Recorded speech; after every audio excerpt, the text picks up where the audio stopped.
Ladies and gentlemen, welcome to another edition of the Aloha Pools and Spas Deep Dive Podcast. I'm John Watts along with Brad Cook, and today we have longtime sales veteran Renee Arnold. Renee Arnold. Yeah. Welcome.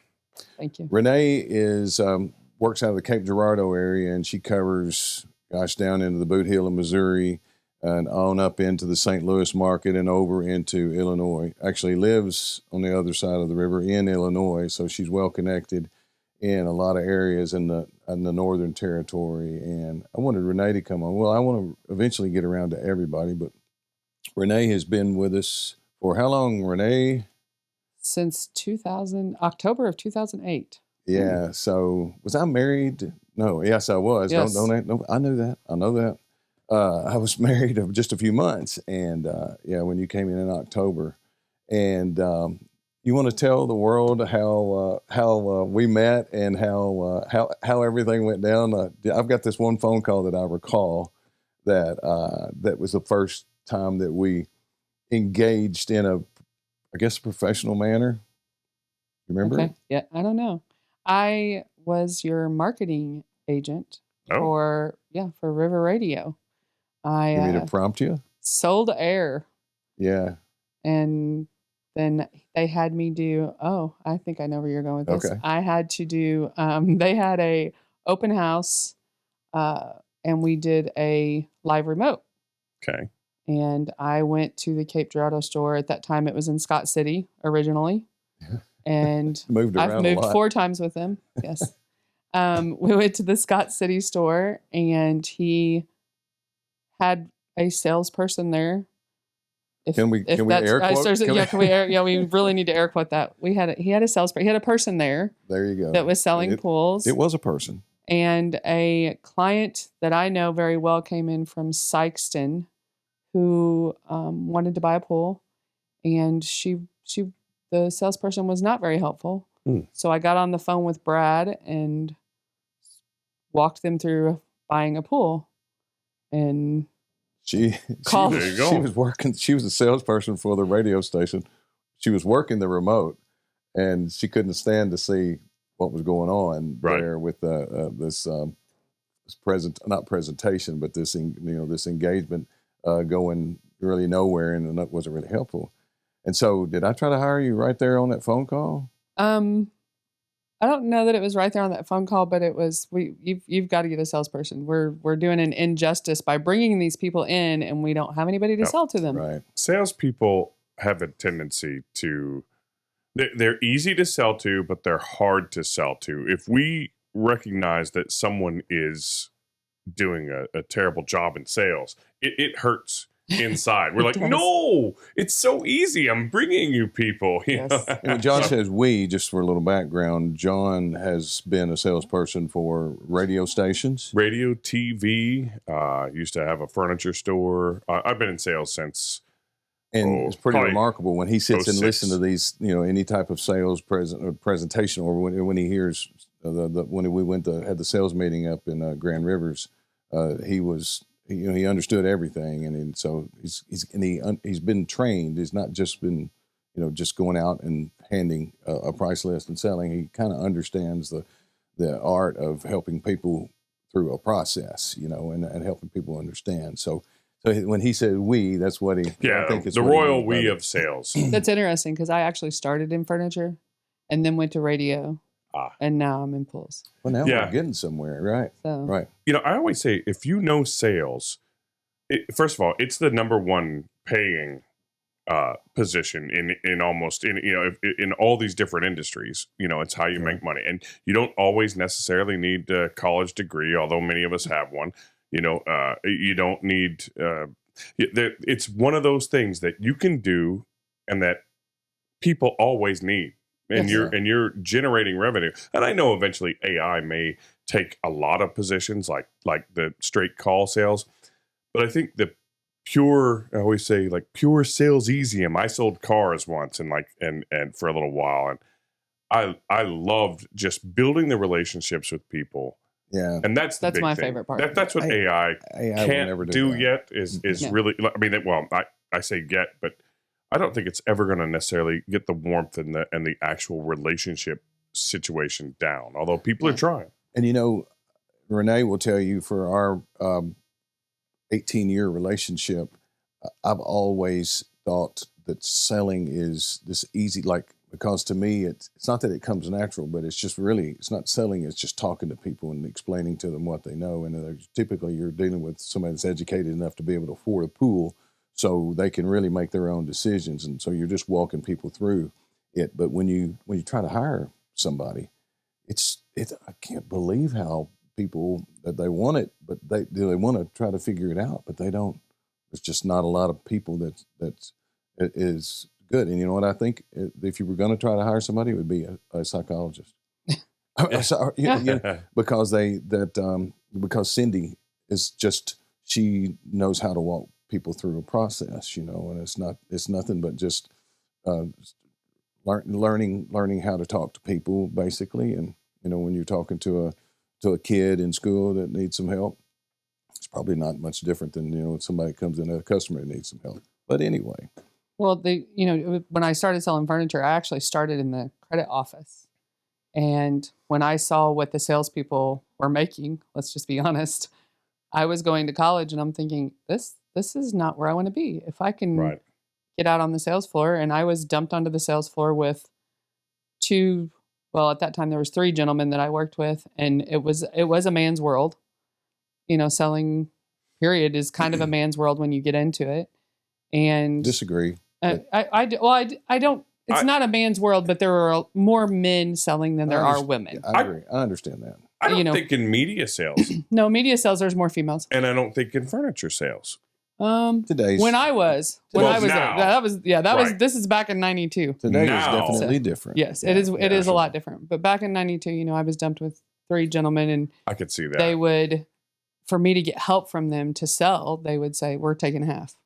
Yeah. So I had to learn very quickly what I had to do to not give up half of my sales. Well, and I think that's something that's comes out in you. The quality in you is extremely unselfish, and you like to help people. I do unselfishly, and I appreciate that, and I thank you. And also in that whole process, you're helping people that really have potential, but it goes back to my appreciation for salespeople over the past 20 years has increased a lot, especially for you, because you're the top salesperson in the company. But just that, I guess it's an art, or I guess you would think just helping people and talking to people is, but some people can't do it. Oh yeah, it's amazing. Some people, and I think the difference too. What did you find easier, inside or outside sales? Like when people are coming to us here more than like in media sales, you're going out and hitting the street and calling on people. And I know there's a certain amount of calling people back and stuff on the phone and maybe visiting here, but like the difference between cold calling, you don't have to cold call people for a pool. No, you don't. No, you don't. When I started with Heilig Myers, that's who I started with. Wow. Yeah. That's how old I am. I remember. When I started with Heilig Myers, we actually did door-to-door sales. Oh, wow. Yeah. So we would go out and I don't know so much that we sold furniture as we sold credit. Gotcha. But we did door-to-door sales. And so when I started selling furniture with another furniture company, it was way different because everybody came to us. And then when I decided to go work with a radio station and had to start meeting with people and selling air, because you don't have a tangible product. B instead of B2C. Yeah. And you had to, you have a lot of gatekeepers, and it was a difficult market. But I think in any sales, I've had a lot of sales training, and it all started with Heilig Myers. Heilig Myers was very adamant about training their salespeople. I have listened to, I can't tell you how many different sales trainings, been to hundreds of sales trainings. Even in radio, we did sales trainings. And I don't know that they teach you to sell as much as they teach you the closing qualities and the bits and pieces that I've learned along the way from sales trainings. You always take something from every sales training that you go to. I could go to, 100 more sales trainings. I don't think I'll ever know it all. Right. But when you do sales trainings, you take away bits and pieces of how to be a better closer, how to be a better understanding what they're looking for, and maybe helping them, even in pool sales, everybody that calls, the first thing that they say that they want is probably really not what they're looking for. But when you start listening to what their needs and their wants are, you can help them understand what is available in the pool world. Yeah, you help them get there. Yeah. 86% of people trying to buy a car end up in a different vehicle than they came in for. Right. And I assume that it's probably the same with pools and probably the same with furniture and almost a lot of products, because consumers don't always understand what they want. And we help guide them to the light, basically. Well, just like she was saying, closing, basically for anybody that's listening, thinking about getting a pool, closing is just making sure the deal is done. And we talked about recently, Renee, that there was somebody there that said, pardon me, there was a customer that said that they liked this one particular model and that they had honed in on that one particular model, and you saw the person saying, okay, well, I'm going to give you a quote for this, this, and this. But the person basically just told them what they really wanted. And the salesperson didn't really pick up on that. And that's kind of when you got to be able to sense that. And you think that everybody would be able to sense that, and they don't. And so closing the deals sounds kind of like an aggressive type thing, but it's really not. It's just getting people to where what they came for, helping them get what they came to get, Yeah, the last thing I want is for somebody to call me and say, I wish I would have. Yeah. And I always tell people, and I'm very upfront with them, as we go through this process together, as we go through our buying process together, no matter what it is, whether it was furniture, I want to make sure you get what you want. I don't want you to be disappointed, and I don't want you to say, I wished I would have. I think that's the biggest thing for me, even in, again, in furniture and everything. When you say, I wished I would have, you didn't get what you want. Right. And you're not as likely to say, if someone says, I'm thinking about buying a pool, oh, Renee was very helpful, because you didn't get what you wanted. And to that point, so when you do that, you have a chance at whatever the recommendation is, but it's 10, up to 10 or so more pools off the recommendation of one, because of people's circle influence, a customer circle of influence. It goes through the family and the friends and the neighbors. And so it's really important for her to help them to that process. And then for us to take the ball and deliver it on the backside of it. So there's a lot to it. And we pour into each side of the business, the sales and the fulfillment of the business. And it's kind of an ordeal. And but I think we've done a decent job with over the past several years of getting better. We get a little bit better every year. Renee gets frustrated with us from time to time, and it happens. She calls, but she's always she's always looking out for the customer. I think that's the biggest thing. That's the biggest thing, yeah. And I think she and I align on that perfectly on that. So So take me. Well, go ahead. What were you going to say? No, just when you're going through that buying process to make sure that they get what they want, everybody has in their mind what they think is available, but you don't necessarily understand. You could do all your research and you can look at all the things that are available to you, but when you look at those things, it does get confusing, and you may not have an idea of what is available. And the biggest thing I hear from maybe a not so experienced salesperson is, from their customers is, I didn't even know that was available. Right. Oh God. And that's a big thing for me. If you don't know that it's available, you don't know to buy it. And then you go to your friend's house and your friend has this and you're like, why didn't I get that? I didn't even know it was available. I think a lot of that comes down to product knowledge. I think number one with sales is, you can teach people to sell, and a lot of people have that natural ability to sell. They could sell almost anything. You just put them in a different industry and they're going to sell, like yourself. Yeah. But if you don't have that product knowledge, you're going to miss things. I got to argue that because I've got a lot of product knowledge, okay? Mm-hmm. And I'm the world's guiltiest that when somebody starts pushing the price envelope, when they start saying, can you get it for this? I got to get this down. We got to do this. And I don't know if they're negotiating or if they're truly working off of a budget, but then they'll come back and say, well, I wish I would have known about this. I'm thinking, what, you literally did not, that was an extra $6,000 and you were, and so it's hard to, have you ever experienced that at all when somebody's trying to say, I got to get this down, and then they come back and I've done it. And I didn't offer them something because I felt like it would have been a waste of their time, and like it might even hurt their feelings to think that they couldn't afford it or something. And it's just you have to think of it. You can't think of it from what a lot of salespeople, a lot of unexperienced salespeople in the very beginning sell on what they can afford, on what that salesperson personally can afford. And that's the biggest mistake, because what you can afford may not be what the person sitting in front of you can afford. So I try not to focus so much on price in the beginning and get a feeling for what they're wanting. We want to be able to use this on spring break. We want to be able to use this in October. We want to be able to, we're looking for, to play volleyball in our pool. Well, if you're going to play volleyball in a pool, the last thing you want to do is sell them a diving pool where they have no shallow end to play dive, to have a volleyball. Somebody's going to be at a disadvantage because they're going to be treading water. Treading water or sitting on a raft. And that comes down to asking questions. I think you would have found out what those, and just qualifying people and trying to determine. Like I said, a lot of times people come in, they don't really even know what they want. They have an idea what they want. What they want is the experience of swimming in a pool and being, but they don't necessarily know that they want something until we present to them. We ask enough questions to go, you have a need here for this.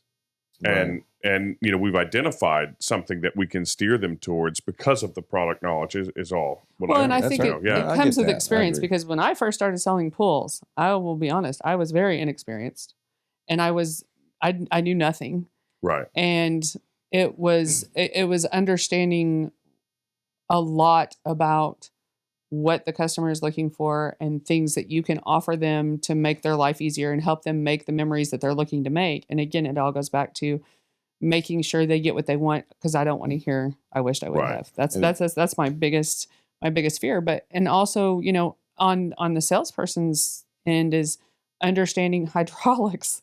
I did not understand hydraulics for a long time. And but I've got to interrupt and say that's the flow of water and the friction as a result of this piping size and and all kinds of technical. Not a pool that bounces and moves around different hydraulics. I'm going to say that Renee knows about as much about it as I do, and probably 10 times as much as probably knows too much about it at this point. So, but that comes from when you're trying to explain something to somebody. We know what it is. And when you're trying to explain it to them, it could be a foreign language to them. I don't want to sit and go, you have to push 6 gallons per minute. And if you have a pipe size, that's not what I'm looking for. I'm looking to make sure that when they turn their slide on, if they want to have their fountain on at the same time, that they're able to do those things. And, you get pool minded and you get into that mode to where you know what you're talking about, but the customer doesn't know what they're talking about. Be careful. That happens on a podcast. He'll be talking and I'm like, what do you do? I don't know what that is. Tell me, explain more. Expand. He's here as the consumer standpoint. But and when you said hydraulics, I got to stop and explain that, because we've got to get better at that. Yeah. And Renee, you learned all that there in 2008 during our onboarding process, right? No, I probably learned it about all of it. In about probably 2015, I think I finally understood hydraulics, and I actually went to a training that was available, and they offered a class on hydraulics, and I sat in that class 3 times. I didn't just take it once; I took it 3 times. In 2008, if somebody had said, "What do you do when you're onboarding?" I'd been like, "Okay, what's this board thing you're talking about?" Right. So she was thrown to the wolves. I was thrown to the wolves. Right. Yes. Very quickly. The cooks all went on a Disney vacation, and we got a phone call to move the store. Oh, wow. It was fabulous. Is that right? They were at Disney, and we were moving the store. Nice. Are you serious? I kind of remember that story. But so were we moving from Scott City to Kings Highway behind the store? Behind the what's his name, Boyce's place. Yeah, we were going into the back of that, and it was we got to be moved in the next week. Oh, and we all pitched in and we started moving, and it was sleeting and snowing. And I have to say, Luciana was with us at the time. And it was very cold outside. Like I said, it was freezing rain and we were getting wet, and I had to go to the gas station and my jeans were froze. And I was like, I just want a Diet Coke. That's all I want is a Diet Coke. And Luciano's like, I'll be right back. I'm going to go get you a Diet Coke. And he brought me back a Diet Coke, and we continued to move. Okay. And in all fairness, this was back when then the Aloha back then was a three-way partnership between my brother and my sister and myself. So I disclaim all faults for that. And actually, I wasn't much of the manager of that store at the time. Would you say I wasn't much of the overseer of the time of that? I would say that. Yeah, yeah, and not to throw stones because I wasn't that great of a manager back then either. So, well, no, gosh, I'm still not. But now I've got people that can do it. You know, that can manage a little bit better than I can. But they have to manage me now. But anyway, enough. We try. Yeah, exactly. Which is kind of all of us. But going back to making sure, you know, when you talk to people and you're not really sure, and you get in this mindset that you know it, and when I first started selling with Aloha, we actually sold pool tables. We sold pool tables at the time. You go way back. I go way back. Wow. I go way back. And so right on cue. I didn't understand that. And a lady called the store one day and she said, "Do you have pool sticks?" And I said, "We do. We have, dive sticks. We have pool poles." Like I'm not. Yeah, and she goes, "We got that 8x16 pool stick, the telescoping pool stick." That's a thing, though. Yeah. I noticed another company that I was looking at, and people, why? Like, I know it's pool, but like I see a lot of pool companies selling pool tables. Yeah. Well, I think we sell fun. You know, that's what we do. We sell fun, and we sell experiences, and we sell, everything you could do to entertain in your home. And that was, at that time, that was one of the things that we sold. So when this lady was asking me for a pool stick, I was not thinking cue stick. Right. I was thinking dive sticks or a pool pole, or when she finally got to where she wanted. And that really made me realize you don't always understand what you're looking for or what the customer is looking for until you ask questions. On that note, yeah, that's right. How can a customer, if presumably we have customers watching now, and hopefully, and how can they make their experience, if they haven't already, if they haven't already started their contact with us, and somebody's just trying to decide if they want to, what's your advice, having been here the longest, to make their experience purchasing a pool as smooth as possible? What would you give them advice? Like as smooth as that voice that you just put on to ask that question? You want it to be that smooth, right? I don't know that they, coming from a pool background, I don't know that they can make their experience smoother as much as we are obligated to make their experience smoother.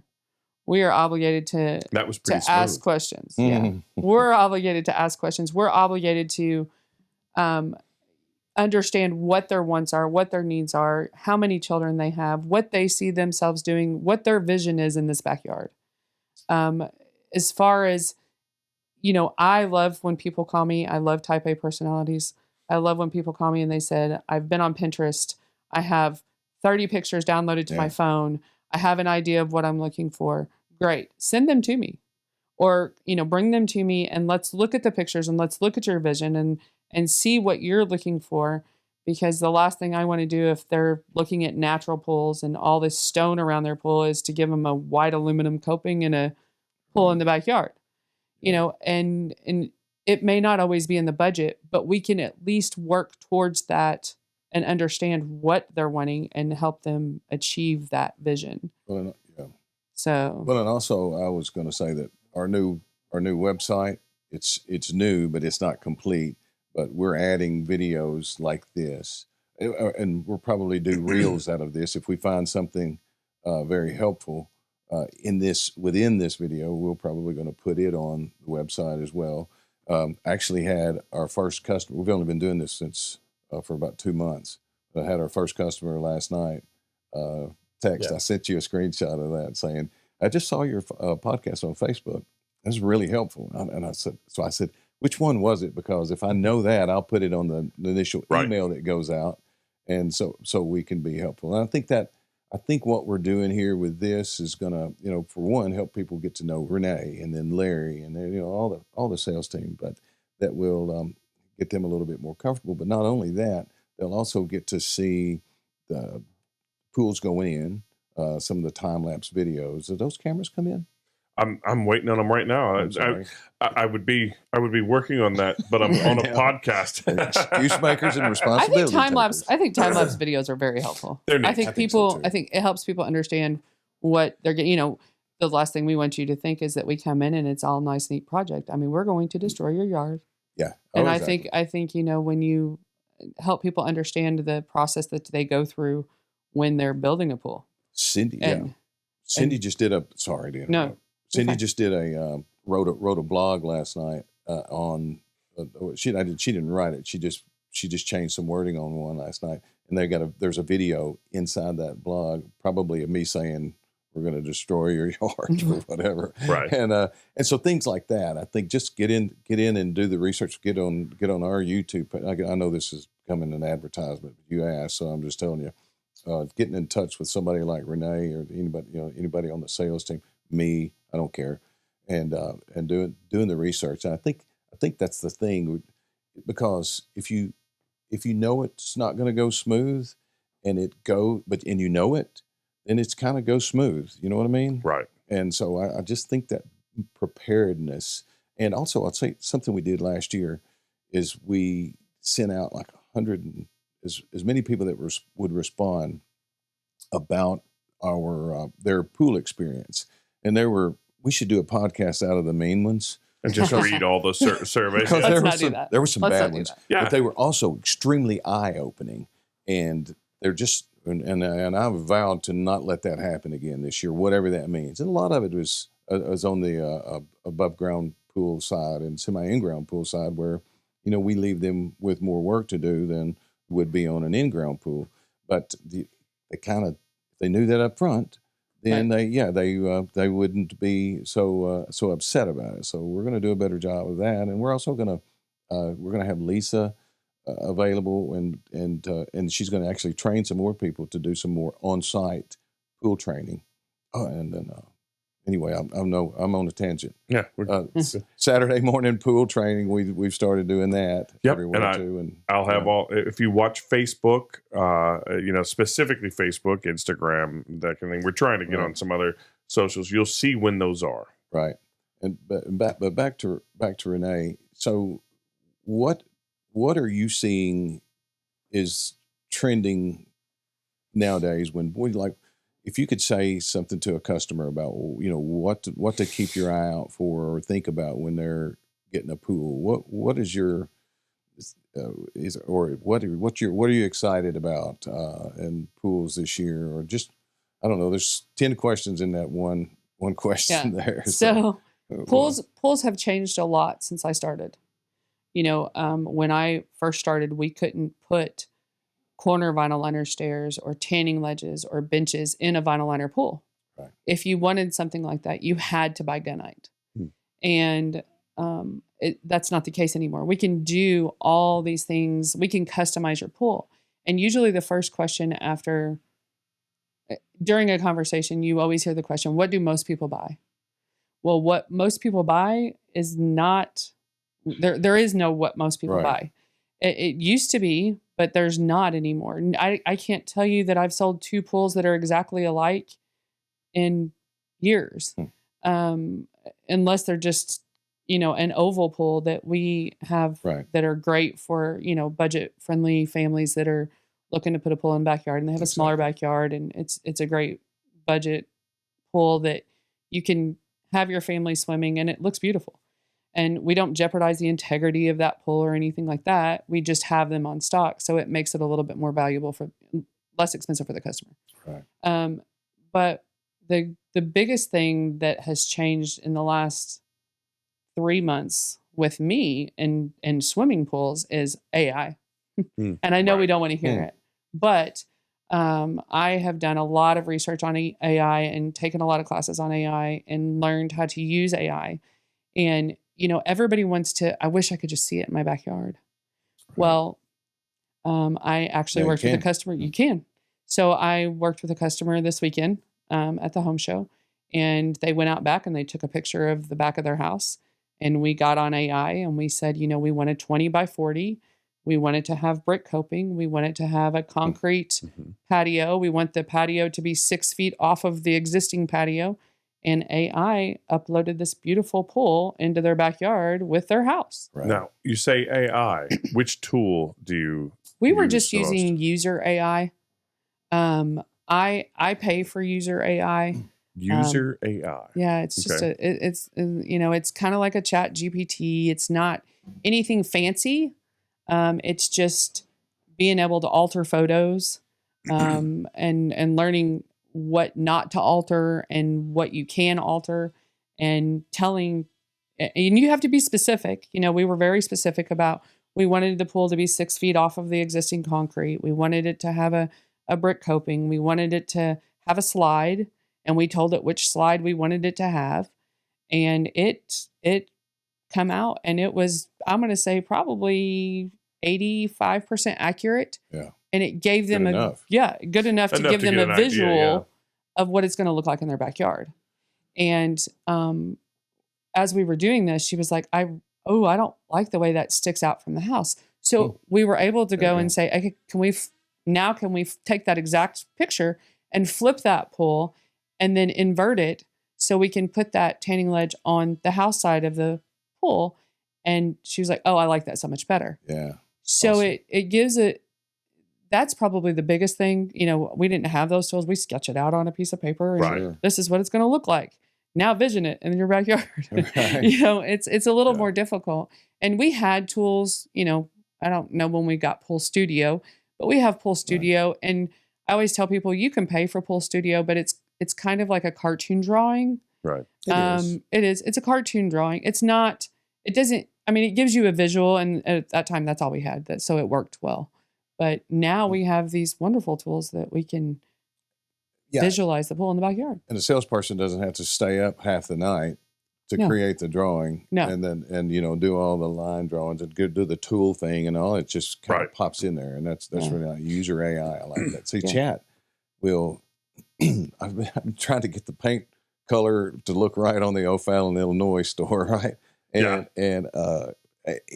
so I'll say, I'll take a picture of it, and then I'll say, okay, make this a charcoal brown color, whatever. Okay, except it makes it the charcoal brown color. It does that just fine, but the building's a different shape. Right. It's like I don't know what do I have to say. That you would think, you would just assume that the freaking building is going to be the same exact size, and so that's why when you said user AI, and that makes me go, okay, well, I got to dig into that. Yeah. Well, on any of them, it's garbage in, garbage out. And what I tell folks is, if you have trouble even trying to figure out, how do I prompt, how do I write a prompt that's going to give me the results I want, ask it. Tell it what you want, and then ask it to write a prompt. Sometimes I'll use ChatGPT to write a prompt for Perplexity or Suno, or I use. That's good. I like ChatGPT. The user AI, you do have to be specific.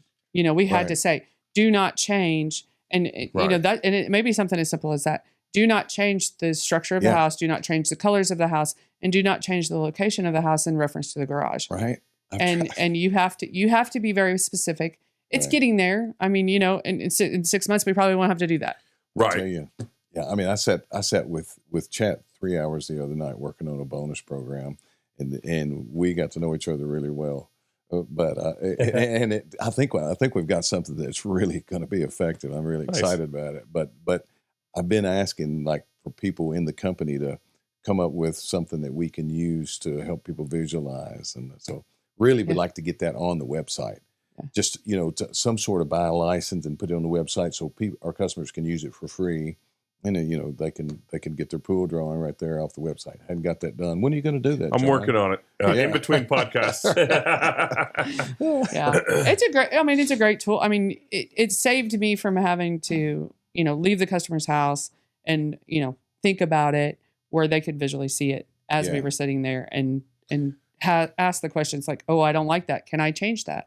Yeah, absolutely. We can change it. Yeah. You know, that's the biggest thing with pools is you can change anything. We can move tanning ledges. We can move steps. We can, move slides and these things. And well, what if I want to attach a spa? What does that look like? You know, what if I want a freestanding spa? Why would I want a freestanding spa over a, in the ground spa? Why would I want a fiberglass over an in-ground vinyl liner? And we have videos on all of these. We do. And that, but I think understanding why is a big thing. And that's where the salesperson comes into effect. You know, if I go into a house and they have 7 children, the last thing I want to do is put them in a 12 by 24 fiberglass pool. Right. And why is that? Because it's only going to be 10 by 22 and they're going to be in a bathtub all together standing on top of each other. So. Yeah, but what I've seen in the past year, and I know it's getting better, but people will, I've seen somebody sent me a picture of a $300,000 pool in front of a $200,000 house, because that Chat GPT will just say, well, you need that spillover spa, don't you? And well, yeah, of course I need that spill. Yeah, and the next thing you know, they're coming to us saying, how much for something like this? And you see their house in the background, and you know that it's not a good service to the customer. So what I want to do is upload our body of work into what AI, and then somebody come to our website and actually get something realistic for them, and then ultimately get some sort of ballpark to just see if they're in range to actually. And that makes sense rather than just saying, "Hey, ChatGPT, throw an Olympic-sized swimming pool in the backyard with the Hugh Hefner grotto." And well, which is what makes a salesperson so valuable is they know they can kind of almost imply their limitations, because people are that sweet spot is what, $82,000 our average pool price right now, and so now they can say, you probably say, I want it to be a vinyl liner pool, I want it to have this, and whatever type of corner on it, and whatever the description is, and cut out all the mosaic tile and the. You mean I got to get rid of the lazy river? Yeah, I can't have that around my yard. Oh, the lazy river. For sure. Oh, everybody wants a lazy river. Oh, have you ever done a lazy river? No. Okay. I have not. I've done commercial pools, but I've not done a lazy river. And I don't know if we've said this. I think we've said this on a podcast, but I want to do a lazy river, and I already got it. It looks like a purse, right? You got this rectangle purse, and then the handle. So you go from. Yeah. And I think, but I priced one the other day from a company in Arizona or California or something. It was like, no, thank you. I said, can you do vinyl liner fittings? And they said, yeah, we can. I'm thinking, yeah, but not vinyl liner money. And so you can do and you can do concrete. I'm just like, I would like to do a lazy river for somebody, and I think I know I can figure it out. Is it possible to mix gunite and vinyl? Yes. We did it. Okay. We did it last year. like if you had a gunite lazy river, we've not done to it get several off years ago. We put, we had that walk-in beach on that vinyl liner pool. Okay. You can mix the two. Neat. So you could do the lazy river in gunite around and then have it come into the, or is it? You can do it. I don't know enough to what I'm talking about. Yeah, you could mix and match it. We did. The fountain at Discovery Park of America. Yeah, it's vinyl liner, but everywhere where there is a port in the bottom, so it's got like 10 horsepower pumps and an anemometer. You know what an anemometer is? Anybody? Yeah. No. Well, okay. So they say if they set their fountain to go 20 feet in the air and the wind starts blowing, that the anemometer, you could set it to where the variable speed pump will go down to where it won't blow water out of it. But also all the big piping fixtures that really the vinyl industry doesn't have, doesn't have fittings for, are down in this concrete area that's got a gasketing system, much like a fiberglass step. And then we've tiled all around all the fixtures. So it's got these large drains that'll pull that volume of water. And it's got this, the large pipe coming out of it that will shoot the water. It's 45 feet in the air. And so all that's the lights coming out that shine everything is in that little gunite area, which is actually, we didn't plaster it, we just did black tile on it. So yeah, I mean, there's a lot of things you can do. And that's understanding it from a salesperson's perspective. And AI, we were talking about AI and using AI to visualize these things. You have to be careful what you put into AI, because like I had a customer that wanted a 33 by 60 pool, and they wanted an automatic cover. Well, AI showed it with an automatic cover. Right. But that's not feasible. It's not, they won't do 33 foot wide. The max width they'll do is 24, because the leading edge starts bowing. And so there are things that you can get from AI that you think you want, but really are not available yet. Right, aren't feasible. Okay. So you got my curiosity of what's the max length auto cover? The max length on they prefer not to go over 60 feet. Okay. And here's why. With one cover? Yeah. Because you could always put two covers on. You can put two covers. You could always do two covers. You're doing that currently on an L-shaped pool, right? I am. Yeah. And I was trying to understand why we couldn't go over 60 feet. And I was thinking, the motorist would have a hard time, dragging that cover 60 feet. I would think it would, though. But it's a commercial motor will not. The problem is when you roll that cover up, it becomes so large. Right. Gotcha. They do not have a box to fit it. So we are getting ready to build a box. Probably not a good time to tell him, but we're getting ready to build a box for an automatic cover. For what size? Because it is going to be a 20 by 55 pool. And they do not have a box that can support anything. And when I say box, they don't have a polymer box exactly. That's pre-made, prefabricated, that can support really anything over a 20 by 50. So several. I mean, we've only been doing the polymer box. We used to build them years ago. When I started, we rebuilt them. Exactly. Yeah. So we'll have to. Yeah, we're going to have to go back to building the box. Yeah. So when you as a customer are not going to understand that you can't build a 20 by 70 pool because now you have this roll of fabric that is 5 feet wide. Where are you going to store that? You can't roll that up into the ground, and there's not a motor that can pull that kind of fabric. So, and when people start talking about curvy pools, but I want an automatic cover, there are ways to do automatic covers on curvy pools.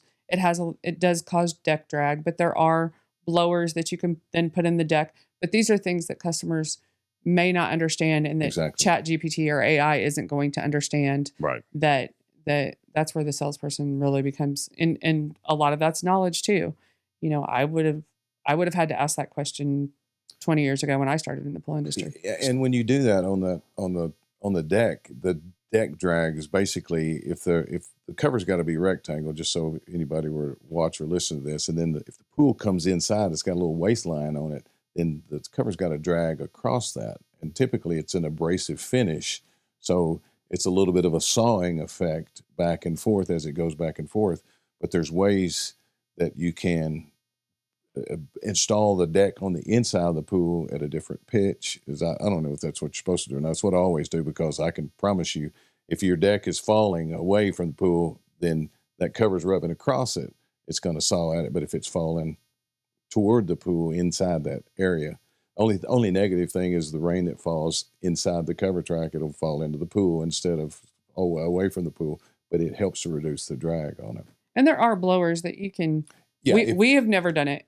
And let's not tell Brad Cook that we're doing this, but there are blowers. And for cleaning systems as well. That's he's a target. Yeah, is that a safe word, or no? For sure, an unsafe word. It's an unsafe word with you. I love dead pump. There's Brad has a tendency to sell things that he has big ideas. He's the customer that has big ideas, and I want the world, and let's give them the world. Now we got to figure out how to do the world. Like the pergola that sits over the entire pool, and to cover your pool, it closes and then goes down over the pool. Well, I wish you why haven't we done that yet? And then it goes up, and then it goes like that. And now you've got to just automate it all. You hit the button, and it goes closes and locks. No idea what he's talking about. I don't either. I'm messing around. I've never seen anything like that. I'm just making stuff up now. Yeah. No, I'm like, please don't. Yeah. We're not selling that. I know. But I wanted to ask, we were talking about pool technology, and since you've been here this long, 3D printing. Yeah. How I've seen them printing homes with 3Ds. How far are we? How close are we to doing something with a 3D printer in the pool, like actually printing a pool or printing pieces of a pool? They're making it. I mean, Thursday Fiberglass actually has models now. We have what they call minis, and then we have, I think they go minis, and then I think they're tinies. Are they tinies? We've got some, and we have them. I don't think they're any. I don't think they can make anything smaller than what's sitting on that shelf there. Yeah, and I don't think it's 3D printing though. I think they actually created molds, fiberglass molds. Yeah, so and those. And I think what John is saying, like, so I go every now and then, every few years, I go to either the World of Concrete show or the International Home Builder show, and it's really fascinating. But one of the things 2-3 years ago, I got to see a 3D printed house being made. Yeah. They were printing cement, so to speak, and we sat and watched it and thought, well, how that would be cool. But the technology as it is, you're gonna deal with curved walls. I can see that possibly being a thing right now, though. You're gonna have to have structural reinforcement inside the printing. I see. And I don't know how soon that's going to come around. You still need somebody to lay rebar. I'll say this. Yeah, I'll say this. I could totally see automation in the next 20, 30 years. I don't know if there would be demand for it. And I could see somebody shooting a concrete pool from a boom. Yeah. And then another machine going and trimming and shaving it. I could see that happening. That would be That's the 25-year Aloha plan? Yeah. Yeah, gosh, I can't see past this podcast, but I don't know that Brad and I will be here, but sure, go ahead and implement Knock that. yourself out. Yeah. And right now, even for a few years, there's programming out there that where you could dig a pool. You set the machine and it will dig the pool, and not. Oh wow! We've not gone there by any stretch of the imagination, because I don't know that it'll know when it hits the gas line. It'll just keep on going, right. And I feel like that's gonna advance. That's interesting. Yeah. So when you said automation, I was going a whole different direction. I know what you were thinking about, the models, and I was thinking about the pools. Maybe actually, I wasn't even thinking that when you were talking about automation. Years ago when we first started doing pools, we didn't have anything that was what I would consider automation. Automated, yeah. Because again, you were talking from your perspective. So me as a pool salesman, my first thought is I can control everything from my phone. Right. Well, yeah, pool automation as compared to automation construction. Yeah. So, that's been a big, that's been a huge change since we started in the pool industry. And when I started pool industry. It's only getting bigger. It is getting bigger. Right. I can be in Florida and my child be at home and say, I want to turn on the pool slide, and I can get onto my phone and turn the pool slide on. You're coming home from vacation and the temperature's dropped and you want to be able to turn your pool heater on. You can get on your app and you can turn on your pool heater. So when you get home, you'll be able to use your pool. The convenience of having those things and being able to turn on a slide or turn on your heater, has come a long way. 4th of July light show, like they're doing the red, white, and blue light show on your lights, and I have mixed emotions about it now, because my microwave, my stove, my dishwasher, I get notifications on my phone that like my daughter heated up a burrito, and I'm like, I don't need to know that right now. I would not. I'm serious. I can control all that stuff. Yeah. I'm on my way home. I'm going to make something at the house. I preheat my oven and turn it on and all that before I go. If I leave it on, I can. That's what I thought. Oh, that is good. Yeah, that's now if you leave it on, that would be good. You can my turn husband it would tell you that would be a good. But I don't need to.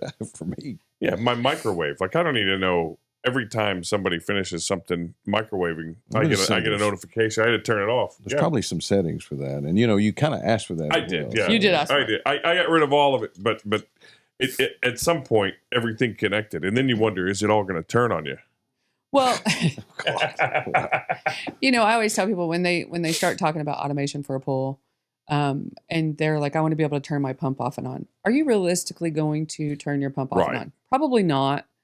Lights, I could see. That's cool. Yeah. Lights are a big thing. Right. Your heater is a big thing. Right. Your pump, we at Aloha would rather you not mess with your pump that much. We would rather you set it in a vacuum. I can see the vacuum. So, when automation all started, they came out with a robot vacuum that you could, the very first robot vacuum that was like phone automated, that you could drive the vacuum around your pool. Right. If it missed a spot, you could tilt your phone and you could drive that vacuum back to that spot.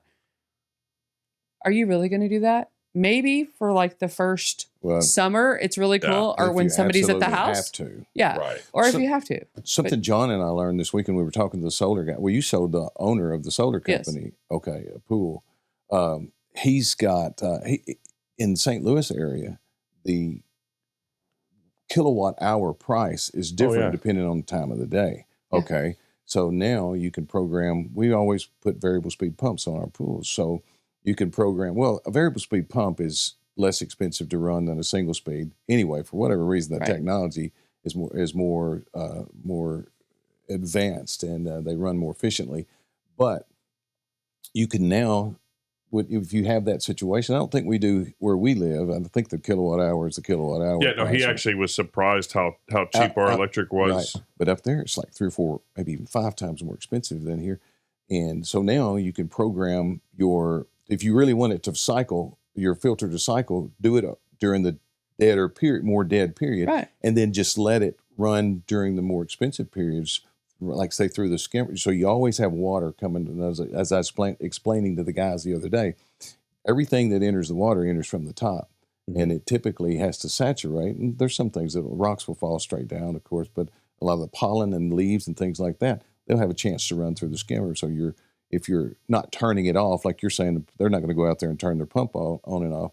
So now you've got a pump that's programmable, and you can even do it from your phone. And if you buy the automation package, so you can keep the energy costs down, but you can still filter your water a whole lot during the cheaper times. So that makes complete sense. And even cheaper than that is a hand pump. Just get out there and there you go. The cheapest of all, maybe a little treadmill. Then you're working out. We can put treadmills in pools now. We can put treadmills in pools. Oh yeah, that's neat. All seriousness aside, I mean, you've helped people get swim jets. Yes, the swim jets are awesome. And I've done the swim machines that hang into the pool. I've done the swim jets in the pool. I have one with a treadmill in the pool, but have you ever walked on one with the swim jets and walked on the treadmill? No. At the same time, I did that, and it's a whole different dynamic. You can feel your legs really getting a workout, because now you're kind of having to you're walking on the treadmill, and that's cool. And even just the resistance of walking through water on the treadmill is a different dynamic. But then when you put water current coming at you, you kind of got to lean into it, and it works your legs even more. I feel like that'd be so much better for your knees. Yeah, you're weightless because you're not carrying your weight. That's the big thing about water therapy. You can use mini pools for water therapy, and when you start adding those swim jets, and you get a lot more exercise that you may not have got by being in the pool, because you don't have the joint pain and the right. So we are coming up on the hour. Okay. And with that being said, we typically, unless there's anything else that I was going to ask the question. Let's say, your email still Renee.Beatty? It is. Renee.Beatty. Yes. Baity. Renee with 2 E's on the end. RENEE.BAITY. All right. AlohaPoolsUSA.com. So ask your question. All right. So what we've been doing is asking different questions.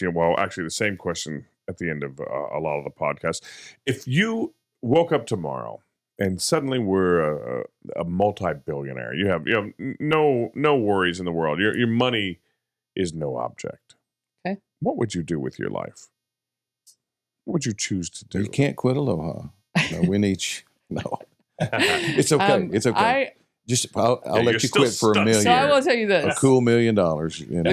You can be on your way. If I would keep my house where I'm at. I love where I'm at, and I have beautiful property, and I have a gorgeous pool. I would travel, and Brad knows this. I would travel. I would jet set. I would jet set even more. She's the only person I know that'll go to Mexico for a week or somewhere for a week, and there'll be 2 contracts come through while she's gone. Yeah. I carry my, my husband doesn't really appreciate it at all times, but I do carry my computer with me everywhere. And if I go on a cruise ship, I buy the Wi-Fi package. Yeah. When I hear she's going on vacation, I'm like, yes. No, I get that. I carry my computer everywhere too. I never know when I'm going to have to podcast. You work. We do. We work harder on vacation than we do when we're here. I think it's because you know that you don't want to miss anything, and you don't want to come back to more. The pile. Yeah. And if people have questions, they don't want to wait. So you would travel. I would travel. A lot. And I would, I always said I would buy our school a new school because our school needs a new school really bad. But good for you. Yeah. How old is Holden? 13. 13. I have a 13-year-old going on 21. Boy, he would have a heck of a bass boat. Oh yeah. Side by side. He is a big fisherman. Probably even have a duck farm and a deer farm. I don't know if there's such a thing as a duck farm, but a deer farm. And when you have a child at 53 you have a 13-year-old, you stay busy. Right. And he keeps me very busy. And boy things are a lot different than girl things. We fish. Yeah. And it's but yeah. Yeah. I deer hunted this last year for my first time. Good for nice. You. Yeah. Yeah, I haven't spoken to Holden in quite some time. She's always said, "Well, he's a handful and all this," but man, that's the most respectful kid you'll ever meet. He was extreme little gentleman when it's been 2 or 3 or 4 years. He's a pretty good kid. Did a good job, Mom. We've had Charlie on. We should have an all kids cast. Oh yeah, for sure. Have fun with that. I would love to do that. Yeah, just all the kids of the folks from Aloha come on and Jamie's son Jensen was on, and they're quite entertaining. Brittany's baby girl. Yeah, let them all. And without us, it's fun. Without us, let them host. And then you have to ask them. That'd be neat. You have to ask them at the end. What would they do if they had endless money and $1 million? Right. Yep. Buy all the Fortnite skins. You see, my child's not a gamer. My child is not a gamer. It all depends on the age of he would have a huge fishing boat, and he would be fishing 24/7. We're spring break. We're going fishing. Oh, you know, well, cool. I'm going to the Keys to go fishing. Okay, I was going to ask, are you going to take him deep sea fishing? Yes. Good deep sea fishing. Yes, we're going to the Keys. You're going to need a bigger boat. Fishing. I have a friend with a bigger boat. Jaws quote. Yeah. I think in this Gen X, think in movie quotes and song lyrics all the time. I have to hold back. I do that. So yeah, it just they come all the time. So you have to hold back. I actually am holding back. You don't even know. I have not seen that. I have not witnessed that. You've not seen me hold back yet. So Renee. I would travel. Good. Well, beautiful. I have to thank you. Appreciate you. You drove a couple hours to get here, and I appreciate that. And you've always been a team player, and that's always been a bunch to me. And hope this time is considered well spent.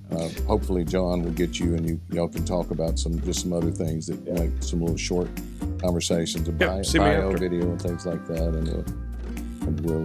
And we'll do this again. You know what I want to do? Can I get y'all? I got to get them together for the April Fool's podcast. That is not funny. It was not funny. We'll save that for later. Yeah. How many pools did you sell during this podcast, do you think? I've sold one this morning. Yeah, there you go. All right. Perfect. Yeah, well, thanks for coming on, Renee. No problem. And Brad, thanks. And everyone, we appreciate you watching. Subscribe. Tell us down below in the comments what kind of things you would like to, what would be helpful for us to cover on our next Aloha Pools and Spas Deep Dive podcast. And like we say every time, dive safely. We did it. You were able to do it. Good stuff.